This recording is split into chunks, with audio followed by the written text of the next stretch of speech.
Bonjour et bienvenue dans Archi Urbain, l'émission qui vous parle d'architecture et d'urbanisme. Je suis aujourd'hui au MIPIM, ça se passe à Cannes en compagnie de Rudy Vervoort, le ministre-président de la région Bruxelles-Capitale. Bonjour Rudy. Bonjour. Comment vas-tu? Entre deux dafalgans, Entre deux dafalgans, Sinutap, ça va. Donc, bon. Aujourd'hui, c'était le jour du petit déjeuner de Rudy. C'est un rendez-vous incontournable pour les Bruxellois et les Belges. De quoi avons-nous parlé? Nous avons parlé développement territorial, réforme du Code bruxellois de l'aménagement du territoire. Ce sont des outils évidemment essentiels pour le développement urbain d'une région comme la nôtre. C'est évidemment des dossiers, des enjeux techniques, mais qui vont déterminer le développement, l'évolution de notre région pour les prochaines décennies. Alors le COBAT, ça veut dire quoi le COBAT? Eh bien, c'est le Code bruxellois de l'aménagement du territoire. C'est j'ai envie de dire, la Bible urbanistique sur laquelle nombre de spécialistes butent quant aux interprétations. Mais voilà, ça fait partie je dirais, de l'histoire bruxelloise. L'urbanisme a toujours été au cœur des préoccupations. Et donc l'objectif ici, il est double.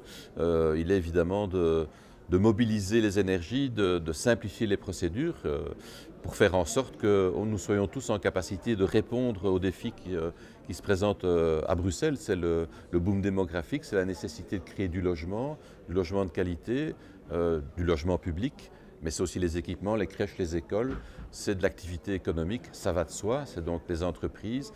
Toute la philosophie qu'on retrouve finalement en modèle réduit sur la zone du canal qui doit demain être, je dirais, le quartier témoin de ce que sera Bruxelles dans les prochaines décennies. Alors, c'est une modification. Modification veut dire complication ou simplification? Alors, l'objectif est évidemment de simplifier, de faire en sorte que, en termes de délai notamment, on ait plus de transparence, qu'un demandeur sache dès l'instant où il dépose son dossier, dans quel délai il obtiendra ses permis. C'est de faire en sorte qu'on ne superpose plus les enquêtes d'environnement, enquêtes d'urbanisme, pour faire en sorte de gagner au maximum du temps. Tout le monde y a intérêt, je dirais, les Bruxellois évidemment en général, notre activité économique, mais également les communes, parce que qui dit raccourcissement des délais veut dire aussi que les projets se réalisent plus rapidement, et des projets immobiliers qui se réalisent, c'est aussi du précompte immobilier qui rentre dans les caisses communales. Donc tout le monde a vraiment intérêt à aller dans ce sens. Alors, est-ce que le COBAT, pour moi, c'est quelque chose de très technique? Est-ce que pour les personnes qui nous regardent, monsieur et madame tout le monde, ça va les intéresser, ou est-ce que c'est vraiment quelque chose pour les spécialistes? Ça intéresse tout le monde parce que tout propriétaire qui, à un moment donné, souhaite apporter des modifications au travers de travaux à son bien, peut être susceptible de rencontrer les prescriptions du COBAT et donc de devoir déposer un permis d'urbanisme, le cas échéant pour régulariser une situation existante. Et en fonction de l'ampleur des travaux, ça peut amener une enquête publique, une commission de concertation, donc je dirais un processus relativement conséquent. Donc oui, tout le monde est concerné, peut être concerné, tout propriétaire peut être concerné par le COBAT. Et où est-ce qu'on peut consulter cette législation, ce COBAT? Il est disponible en ligne, donc, mais en même temps, toutes les communes ont un service urbanisme. Donc chacun doit aller à son service urbanisme de la commune. Voilà, son premier interlocuteur, c'est évidemment le service urbanisme de sa commune. De sa commune. Dit ici, ce soir, c'est le MIPIM Awards. Alors j'aime parler des nominés belges au MIPIM Awards, et on peut dire que cette année, on est assez bien représenté, puisqu'il y a au total 5 projets belges, dont 4 bruxellois, et qui ont produit pas qu'à Bruxelles. On peut citer Assar pour le Treuenberg à Bruxelles, comme Jasper Seyers pour la Toison d'Or. On va retrouver également Jasper Seyers avec A2M à Liège, juste en face de la gare de Calatrava, ou encore JDS à Lille. C'est vraiment les compétences bruxelloises, je trouve, qui s'exportent, que ce soit à Bruxelles, en Wallonie ou en France, à l'étranger. Oui, je trouve que Bruxelles a de tout temps nécessité et a de tout temps produit des architectes, des urbanistes, j'ai envie de dire créatifs.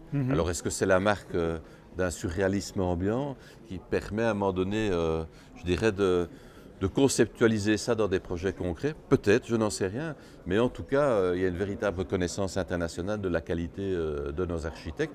C'est vrai qu'on a parfois tendance à aller voir à l'extérieur ce qu'on a parfois près de chez soi. Maintenant, je pense qu'il faut un mix des deux. Et c'est bien aussi, évidemment, qu'ils s'exportent. C'est bien aussi que de temps en temps, on importe des concepteurs qui vont apporter une autre réflexion, une autre image du développement de la ville sur des projets qui peuvent, à un moment donné, vu des projets de véritables réalisations iconiques qu'on vient voir, parce que le bâtiment est beau, la qualité architecturale est un défi important. Et moi, je suis très fier, évidemment, de me dire que les Bruxellois sont et restent à la pointe de la créativité urbanistique ici et dans le monde. Eh bien, écoute, je vais te quitter parce que j'ai rendez-vous avec 2 d'entre eux pour jouer à la pétanque.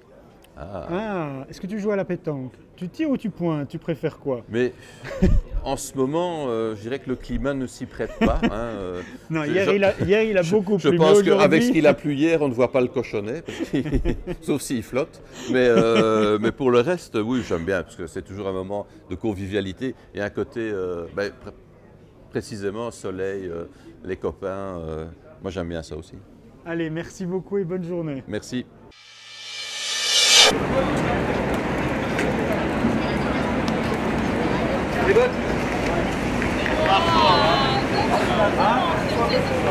Renaud, nous sommes ici à la pétanque des Belges organisée par SGI.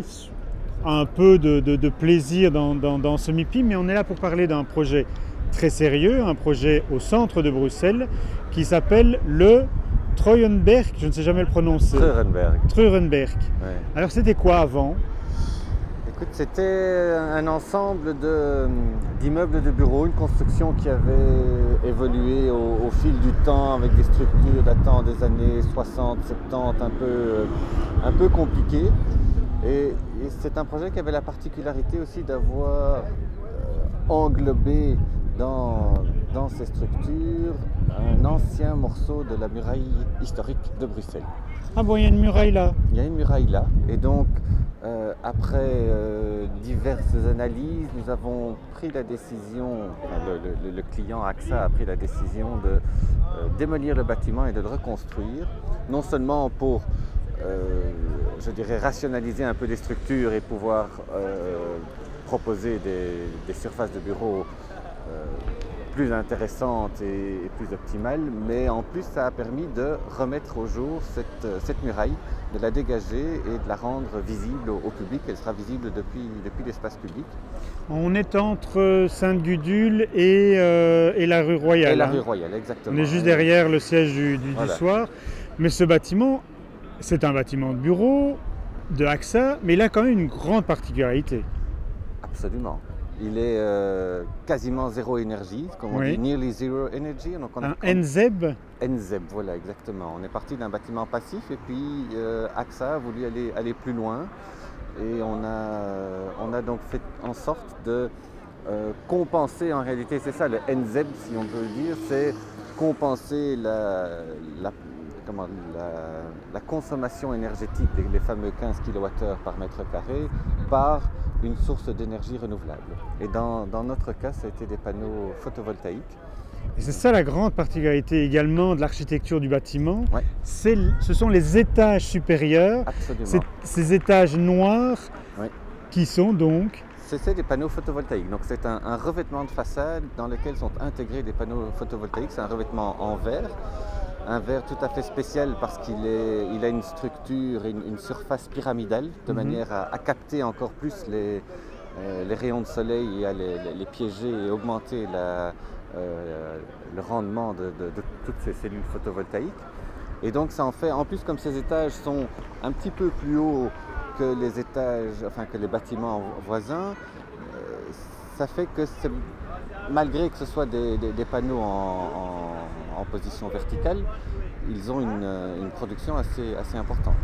Pourquoi avoir poussé ce bâtiment jusqu'au NZEB et pas rester au passif? C'est l'orientation de Assar aujourd'hui, c'est d'essayer d'aller un cran plus loin encore que ce qui est demandé? Absolument, oui. Il faut savoir quand même que c'est un bâtiment la conception a commencé il y a quelques années, un moment où il y avait peu de choses qui se faisaient à Bruxelles, et donc tout comme ça avait été le cas déjà avec le Solaris avant, nous sommes convaincus que les bâtiments doivent offrir quelque chose en plus. On sait que le marché du bureau est pas évident à Bruxelles, et donc on pense que dans les bâtiments de bureau, mais dans tous les projets d'ailleurs, il faut essayer d'aller plus loin. On a beaucoup parlé de ce passif 2015 à Bruxelles, ça a fait un peu peur. En définitive, on voit que ça va, c'est pas un souci, on y arrive. Et voilà, on pense que du coup, il faut essayer d'aller un petit peu plus loin, sans rendre des bâtiments ultra complexes pour autant non plus. Il faut garder un bon équilibre entre la performance énergétique et la performance globale du bâtiment et la complexité d'utilisation. Bon, alors le vent se lève, Oui. donc on va en rester là. On va laisser nos amis de l'immobilier. Tu vas aller aussi jouer un petit peu? Ou tu laisses tes collaborateurs Je laisse mes collaborateurs décider s'amuser. s'ils tirent ou ils pointent, moi je les regarde. Bon, moi je vais rentrer dans le palais pour aller retrouver Sébastien Moreno-Vaquet qui va nous parler d'un autre projet qui lui est fait à Liège. Sébastien qui se bat également pour le passif aussi depuis de très nombreuses années. Tout à fait. Et lui a un projet dans une toute autre catégorie mais qui est également nominé au MIPIM Awards. Merci Renaud. Merci à toi Emma.